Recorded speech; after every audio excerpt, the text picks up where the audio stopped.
Friends இப்போ பார்த்தீங்கன்னா ஐபிஎல்லுடைய second match கேகேஆருக்கும் எம்ஐக்குமான match. இந்த மேட்சோடைய ஃபுல் அனாலிசிஸ், ட்ரீம் டீமுக்கு எந்தெந்த பிளேயர் வரதுக்கான வாய்ப்பு இருக்குது, கிராண்ட் லீக்குக்கு எந்தெந்த பிளேயரை ரிஸ்க்காக ட்ரை பண்ணலாம், எந்தெந்த கேட்டகரியில் சிவிசி வரதுக்கும் வாய்ப்பு இருக்குது அப்படிங்கிறது இந்த வீடியோவில் ஃபுல்லாக சொல்லியிருக்கிறோம். ஸோ வீடியோவை ஸ்கிப் பண்ணாமல் வான்கேடே ஸ்டேடியத்தில் இப்போ தொடர்ச்சியாக ஐசிசி வேர்ல்டு கப் நிறைய மேட்ச்சு விளையாண்ட இதில் ஒரு மேட்ச்சு கரண்ட் வென்யூ ப்ராக்ரஸ் இங்கே எப்படி மேட்ச் பிளே பண்ணியிருக்கிறாங்க அப்படிங்கிறத இந்த வீடியோவில் சொல்லியிருக்கிறோம்.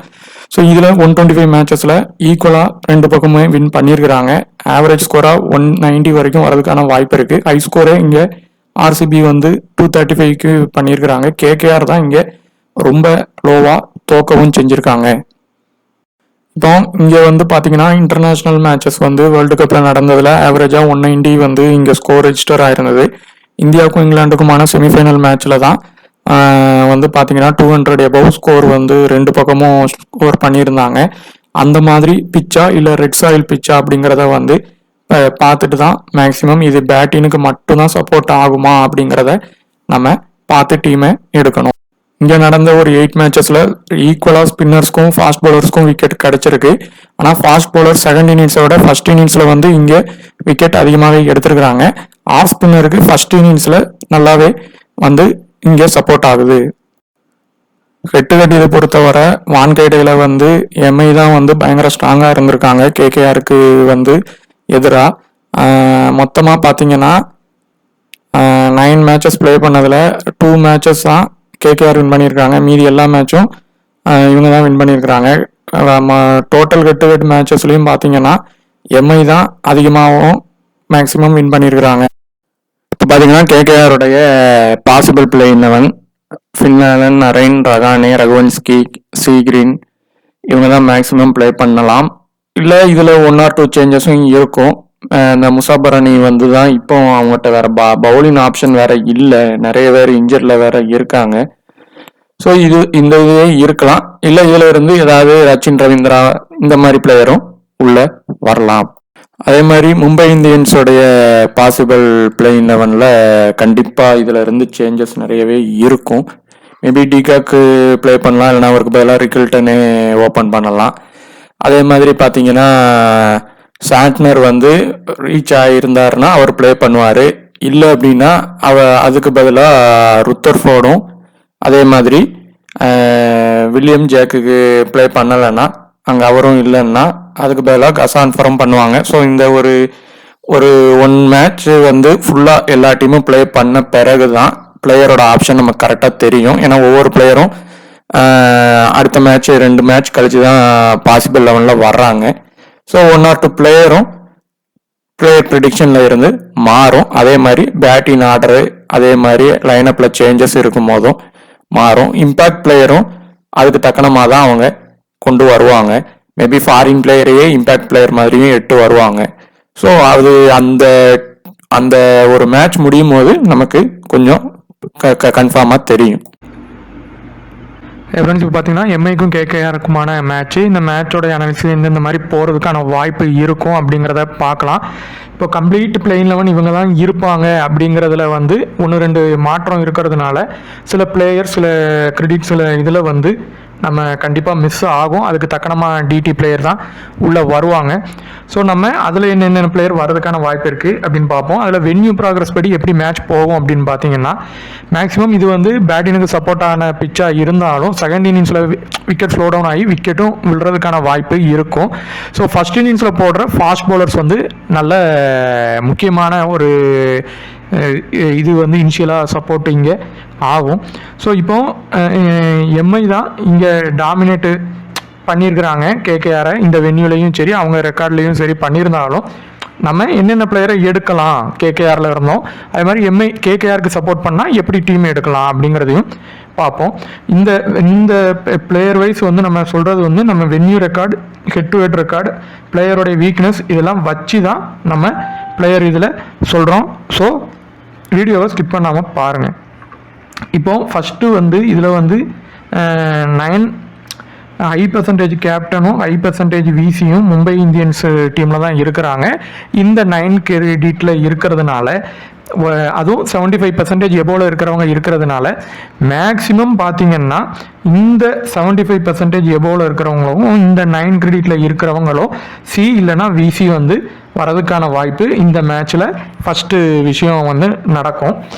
அதில் எப்படி பிளேயரை எடுக்கலான்னு பார்ப்போம். இப்போ இதில் ஃபஸ்ட்டு பும்ரா பொறுத்தவரை இந்த venue and head to head இவங்களுக்கு கேகேஆருக்கு எதிராக எப்போவுமே நல்லா போட்டிருக்காங்க.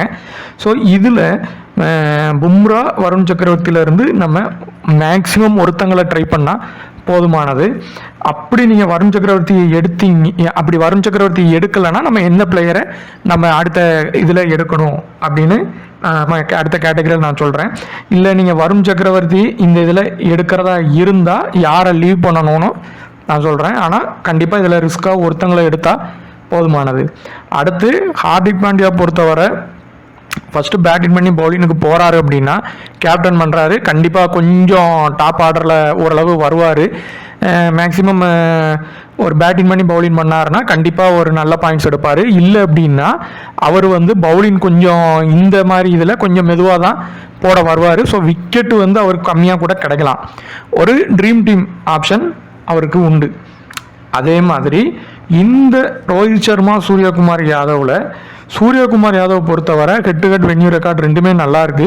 ஸோ மேக்ஸிமம் இந்த 2 பேர்லேருந்து இப்போ சூர்யா 1 டவுன் தான் வராங்கன்னா 2 பேருமே வரலாம். அப்படி இல்லைன்னா ஒருத்தங்களை எடுக்கிறது சேஃபான ஆப்ஷனு. ரோஹித் சர்மாவுக்கு த்ரெட்டுன்னு பார்த்தீங்கன்னா பெரிய அளவுக்கு அவருக்கும் இல்லை, நரேன் கிட்ட மட்டும்தான் இருக்குது. ஸோ அவர்கிட்ட அவுட் ஆனால் தான் உண்டு. ஆனால் ரொம்ப நாளைக்கு அப்புறம் ப்ளே பண்ண வராரு. ஸோ அவர் எப்படி ப்ளே பண்ணுவாருங்கிறது நமக்கு வந்து அந்த ஒரு மேட்ச் போனால் தான் கன்ஃபார்மாக நம்ம சொல்ல முடியும். ஸோ இதிலேருந்து நீங்கள் ஒரு பிக்கு வந்து உறுதியாக ட்ரை பண்ணலாம். மும்பைக்கு வந்து ஃபேவராக சூர்யாவை எடுக்கிறதே பெட்டரான சாய்ஸு. ஸோ இந்த கேட்டகரியில் 5 பேரில் இருந்து மேக்ஸிமம் 3 பேரை வந்து ஜிஎலுக்கு ரிஸ்க்காக ட்ரை பண்ணலாம். இதில் விக்கெட் கீப்பரில் பார்த்தீங்கன்னா அவங்க இதில் மேக்ஸிமம் ஆலனை தான் கொண்டு வருவாங்க. அப்படி இல்லைனா ஷிஃபர்ட் வருவார். ஆலன் கொண்டு வராருன்னா இந்த வென்யூவை பொறுத்த வரைக்கும் இது கொஞ்சம் ஸ்மால் கிரவுண்டாகவும் இருக்கிறதுனால அவர் வந்து நல்லா ப்ளே பண்ண வாய்ப்பு இருக்கும். அந்த பும்ரா கிட்ட மட்டும்தான் அவருக்கு பெரிய அளவுக்கு த்ரெட்டு பும்ரா அந்த ஹார்திக் பாண்டியா கிட்ட இருக்கும். ஹார்திக் பாண்டியா மும்பை இந்தியன்ஸ் மேட்ச்சில் முதலே பவுலிங் போட மேக்ஸிமம் வர மாட்டார், தீபக் சகர் தான் போடுவார். ஸோ இப்போ ஆலன் வந்து தான் ப்ளே பண்ணுறாருன்னா ஃபஸ்ட் இன்னிங்ஸ் பண்ணால் அவர் மஸ்ட் பிக்காக அந்த இடத்துல நீங்கள் எடுத்துக்கலாம். டிகாக் போத் இன்னிங்ஸ்லையும் அவர் ட்ரீம் டீம் வரதுக்கான வாய்ப்பு இருக்குது. த்ரெட்டு ஏன்னா கம்மி, மும்பை இந்தியன்ஸில் இருக்கிற பிளேயர் தான் அவருக்கு த்ரெட்டு.